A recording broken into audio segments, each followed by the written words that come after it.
como si fuera una oveja. Bienvenidos otra vez a este espacio virtual que nos ofrece la Iglesia para poder acercarnos al texto bíblico y buscar palabra de Dios. Cada vez que nos encontramos, siempre decimos lo mismo, es el texto el que nos lee a nosotros. ¿Por qué? Porque creemos que su Espíritu es quien nos habla desde allí, quien transforma nuestros pensamientos, nuestro corazón, y así nos podemos acercar a esa vida abundante que Él nos ofrece, que Él nos propone cuando dice: yo he venido para que tengan vida y la tengan en abundancia. Así que me gustaría invitarte a que podamos acercarnos al texto en el Evangelio de Lucas. Vamos a leer en el capítulo 15, un pasaje que tal vez se haya hecho bastante conocido, lo cual es genial, y vamos a ver qué tiene el Señor para nosotros desde ese pasaje. El pasaje es la parábola de la oveja perdida, y vamos a leer desde el versículo 1 hasta el 7. El texto continúa y este pasaje, esta porción, es parte de una serie de relatos, pero vamos a concentrarnos en este que es genial. El texto dice así: muchos recaudadores de impuestos y pecadores se acercaban a Jesús para oírlo, de modo que los fariseos y los maestros de la ley se pusieron a murmurar: este hombre recibe a los pecadores y come con ellos. Él entonces les contó una parábola. Supongamos que uno de ustedes tiene 100 ovejas y pierde una de ellas. ¿No deja las 99 en el campo y va en busca de la oveja perdida hasta encontrarla? Y cuando la encuentra, lleno de alegría, la carga en los hombros y vuelve a la casa. Al llegar, reúne a sus amigos y vecinos y les dice: alégrense conmigo, ya encontré la oveja que se me había perdido. Les digo que así es también en el cielo. Habrá más alegría por un solo pecador que se arrepienta que por 99 justos que no necesitan arrepentirse. Perdón. El texto es fabuloso. Hay un detalle en el cual me gustaría regalar para contextualizar un poco, y es la compañía que tiene Jesús a la hora de pronunciar esta parábola, que es con lo que generalmente nos quedamos. Dice: muchos recaudadores de impuestos y pecadores se acercaban a Jesús para oírlo. Y eso es interesante porque justamente los recaudadores de impuestos eran personas excluidas de la sociedad, personas señaladas y maltratadas por los otros judíos, que por supuesto veían en ellos a quienes se dedicaban a recaudar impuestos para pagar a las tropas de ocupación que había en Palestina en ese momento, o sea, el Imperio Romano.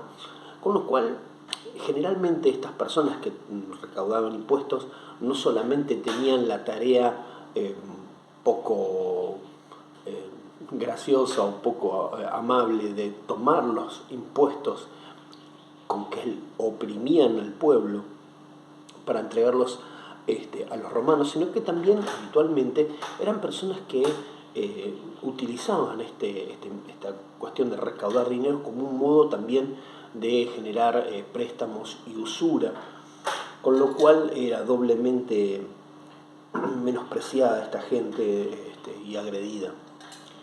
Habla también de otro grupo, pecadores en general. Y me gusta detenerme en esto porque las personas que se contraponen dos grupos, ¿no?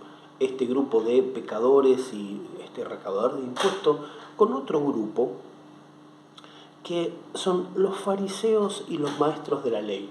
El texto plantea continuamente cómo este grupo de fariseos y de maestros de la ley, que eran aquellas personas que sabían mucho de la Biblia, vamos a decir, en ese momento, que era la ley de Moisés y otros escritos sagrados que regían la vida cotidiana de las personas y que se suponía que ellos eran los que debían guiar al pueblo hacia Dios. Al estar tan concentrados en su función de preservar la pureza ritual y digamos, los debidos procesos de mantener puros, por ejemplo, el tema del sábado, el cuidado del sábado. ¿Por qué? Porque la ley decía que Dios pedía que un día a la semana, ¿no? Dice en la palabra, 6 días trabajarás y 1 descansarás, y ese día iba a ser un día de reposo, un día en el cual la gente tenía que reflexionar, guardar ese día para reflexionar acerca de Dios y no había que trabajar.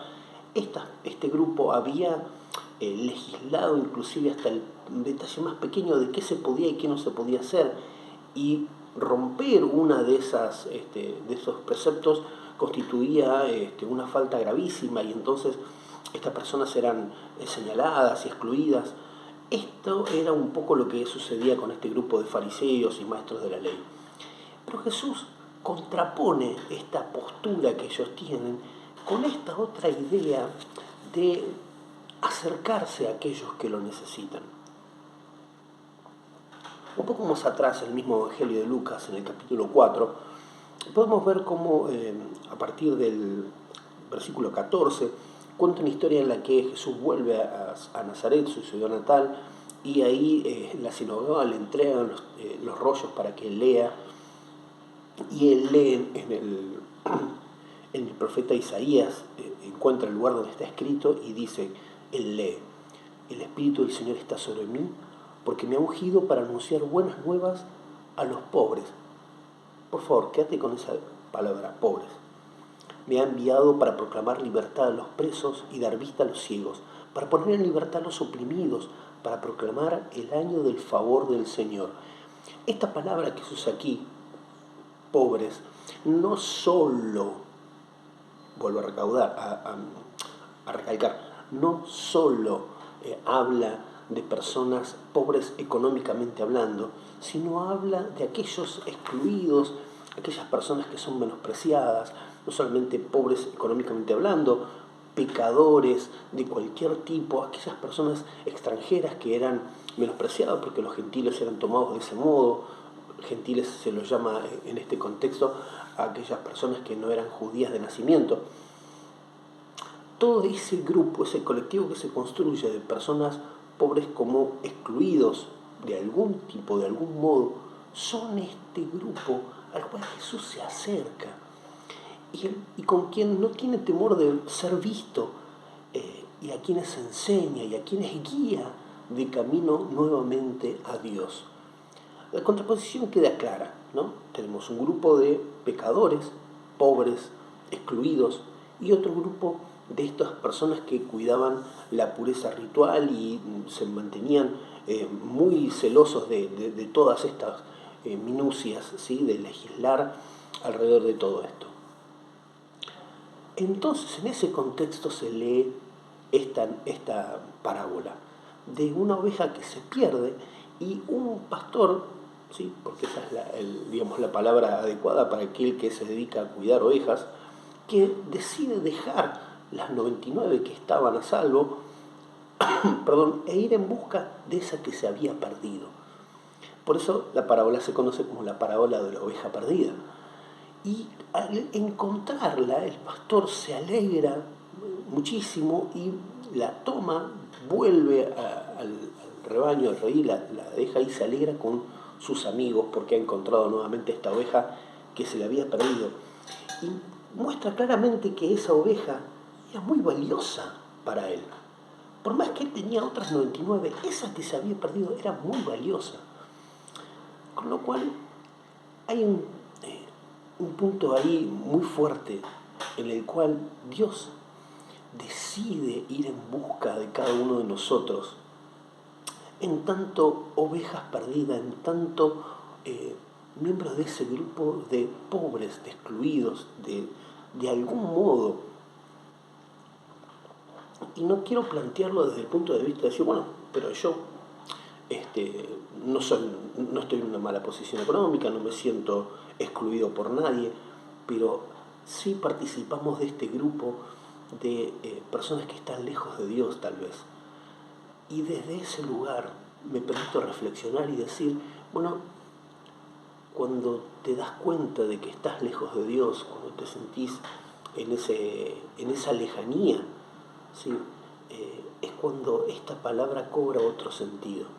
Y es interesante porque no es una lejanía de Dios hacia nosotros, porque Él está presente continuamente. Su amor hace que Él venga a nosotros. Él da el primer paso y se queda cerca nuestro, expectante, esperando nuestra respuesta. Entonces, Él se acerca a nosotros, nos busca con amor y espera esa respuesta. Él deja todo para venir a buscarnos. Y eso es lo maravilloso, porque es su amor lo que lo impulsa. Porque, me gusta decirlo claramente, Dios te ama. Es increíble pensarlo de ese modo. El Dios creador de todo, el que sustenta las galaxias, el que nos asombra con los detalles más increíbles de la biología más pequeño, de la física de partículas. Dios, creador de todo eso, te ama y te busca y se acerca a nosotros en esa actitud no solamente de estar cerca, sino de búsqueda, una búsqueda activa por amor. Por supuesto que también está nuestra respuesta, ¿no? Este grupo de pecadores y recaudadores de impuestos se acercaba a Jesús. Muchos recaudadores de impuestos y pecadoras se acercaban a Jesús para oírlo. ¿Cuál es nuestra respuesta a esa búsqueda de amor o a esa búsqueda por amor que hace Dios de nosotros? Pero también está la actitud de ese otro grupo de fariseos y maestros de la ley. ¿Cuál es nuestra actitud respecto de aquellos que están viviendo en esa dinámica de exclusión de algún modo, de pobres, de excluidos, de señalados? ¿Qué estamos haciendo nosotros como cristianos, como creyentes, como familia de la fe en relación a ellos? Hay continuamente de parte de Dios una invitación a poder ponernos en diferentes roles y evaluarnos, pensarnos a nosotros mismos, como aquellos que estamos lejos de Dios y necesitamos volver, como aquellos que reciben, aquellas personas que vienen desde lejos, lastimados, necesitados de ser recuperados, de ser sanados, de ser reconstruidos tal vez, porque la vida, el pecado y las circunstancias los ha llevado a estar como están. Porque Dios te ama y nos invita a ser parte de ese amor. Yo te invito también a que pienses o te pienses a vos mismo en ese rol de hermano mayor que abraza, que ayuda a sanar heridas, como el buen samaritano, justamente en contraposición al hermano mayor de la parábola del hijo pródigo. ¿Qué rol estás asumiendo? Y cuando te pensás en cada uno de esos roles, ¿cómo te sentís frente a Dios? Frente a ese desafío de poder volver a Él, pero también de poder recibir con un abrazo de amor y ayudar a sanar heridas. Te propongo ese ejercicio, te propongo que te pongas en esos lugares y que entonces puedas acercarte a Dios y orando a Él puedas ponerte a cuentas